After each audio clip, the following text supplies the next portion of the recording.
অলৌকিক চ্যানেলে আপনাদের সকলকে স্বাগত জানাচ্ছি। প্রত্যেকবারের মতো এবারেও আমি চলে এসেছি একটা নতুন টপিক নিয়ে আলোচনা করার জন্য। আজকে আমার আলোচনার বিষয় হচ্ছে ব্রহ্মদৈত্য।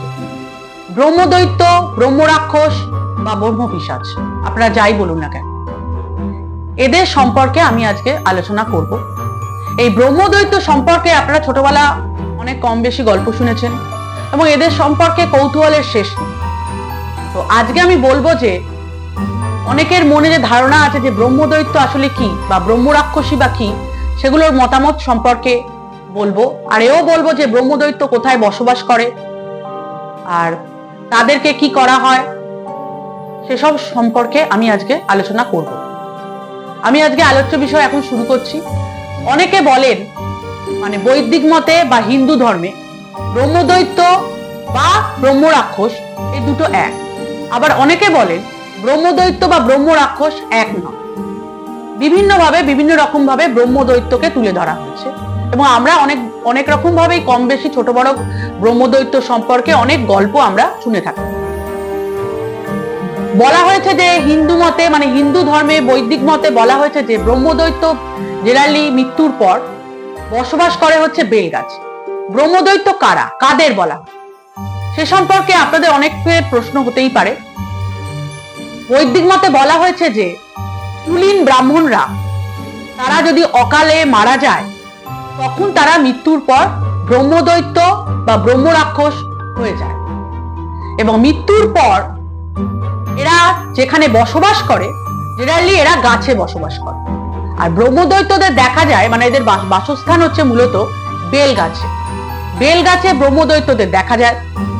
ব্রহ্মদৈত্যরা খুব পরিষ্কার পরিচ্ছন্ন থাকতে পছন্দ করে। এরা সাদা ধুতি পরে পরনে এবং গলায় পইতে দেয়।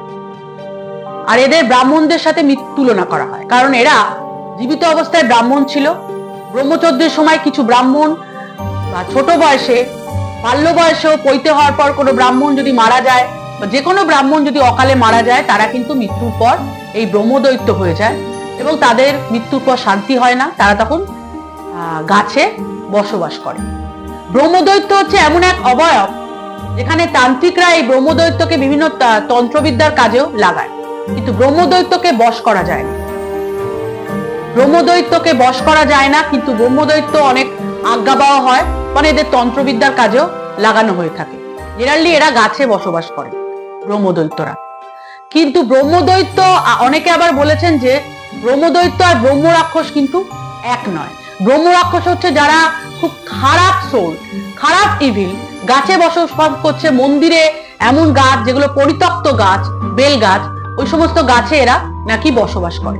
এরা নিরিবিলি জায়গায় থাকতে পছন্দ করে।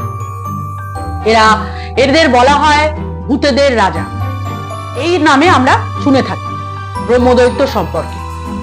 কিন্তু অনেকে আবার ব্রহ্মদৈত্য সম্পর্কে বিভিন্ন অন্যান্য মতামত দিয়েছে। তারা বলেছেন যে 1200 শতাব্দীর মাঝামাঝি সময়, সেই সময় ব্রাহ্মণদের নাকি আধিপত্য বিস্তার করেছিল। তারা ধারণা করেছিল যে প্রতিটা মানুষের মধ্যে যদি ব্রহ্মদৈত্যের একটা যদি হন্ট করে বা তাদের যদি ভয় দেখায়, সেরকম যদি একটা থিঙ্কিং তাদের মধ্যে এসেছিল। এবং তারা কি করেছিল, তারা ব্রাহ্মণরা যখন মারা যেত তখন তাদের কোড়ে আঙুলকে কেটে দেওয়া হতো, কেটে একটা তাবিজে রাখা হতো। তারপর বিভিন্ন রকম ভাবে তন্ত্রক্রিয়া করে সেসব ব্রাহ্মণদের আনা হতো এবং সেই আঙুলকে আনয়ন করা হতো এবং বিভিন্ন রকম ভাবে তাকে তন্ত্রবিদ্যার কাজে লাগানো হতো। সেই মৃত ব্রাহ্মণকে তখন ব্রহ্মদৈত্য রূপে অভিহিত করা হতো এবং তাকে তন্ত্রবিদ্যার কাজে লাগানো হতো। তাদেরকে যেভাবে বলতো তারা নাকি সেই রকম ভাবে কাজ করত এই ব্রহ্মদৈত্যকে। আর সবসময় বলা হতো যে ব্রহ্মদৈত্য নাকি জেনারেলি ব্রাহ্মণ হয়, অর্থাৎ ব্রাহ্মণ কুলে মানে জন্মগ্রহণ করলে অকালে যদি তারা মারা যায় তারা নাকি ব্রহ্মদৈত্য হয়ে যায়। এরা নাকি খুব আজ্ঞাবহ হয়। কিন্তু ব্রহ্মদৈত্যকে কিন্তু সহজে বশ করা যায় না। ব্রহ্মদৈত্য দুরকম হতে পারে, একটা ইভিল স্পিরিট হতে পারে, মানে শুভ এবং অশুভ দুরকম ব্রহ্মদৈত্যই নাকি দেখতে পাওয়া যায়। আজকে আমি আলোচনা করলাম ব্রহ্মদৈত্য সম্পর্কে। ব্রহ্মদৈত্য কি বা ব্রহ্মরাক্ষস বা ব্রহ্মপিশাচ যাদের বলি তারা কি, সেই সম্পর্কে আমি আলোচনা করলাম। আরো বলবো যে ব্রহ্মদৈত্য সম্পর্কে বলা হয় যে জেনারেলি অনেকে আবার বিভিন্ন স্থানে ব্রহ্মদৈত্যকে নাকি উপদেবতা রূপে পুজো করা হয়, তাদেরকে প্রার্থনা করা হয়, পুজো করা হচ্ছে। সেটা বিভিন্ন জায়গায় দেখা যায়, যেমন ইউপি, বিহার, রাজস্থান, এসব জায়গাতে নাকি ব্রহ্মদৈত্যকে উপদেবতা রূপে পুজো করা হয় এবং এদেরকে বলা হয় ভূতেদের রাজা। এই সম্পর্কে আমরা আলোচনা করলাম, মানে সেই সময় ব্রহ্মদৈত্য সম্পর্কে যা যা তথ্য অনুসরণ করা গেছে, আজকে আমি সেটুকুই ব্রহ্মদৈত্য সম্পর্কে আপনাদের আলোচনা করলাম। পরবর্তী পর্বে চোখ রাখবেন, আমি অন্যান্য বিষয় নিয়ে আলোচনা করব। আর আমার যদি এই বিষয় আপনাদের ভালো লেগে থাকে, সবার আগে লাইক করবেন, কমেন্ট করবেন এবং প্রচুর শেয়ার করবেন। আর যদি নতুন হন তাহলে সাবস্ক্রাইব করে বেল বাটন ক্লিক করবেন আমার নতুন নতুন ভিডিও প্রত্যেক সপ্তাহে পাওয়ার জন্য। পরবর্তী পর্বে চোখ রাখবেন, আমি আরো নতুন নতুন ইন্টারেস্টিং ভিডিও নিয়ে আসবো। আমি আমার বক্তব্য এখানেই শেষ করছি। আপনারা সবাই ভালো থাকবেন। নমস্কার।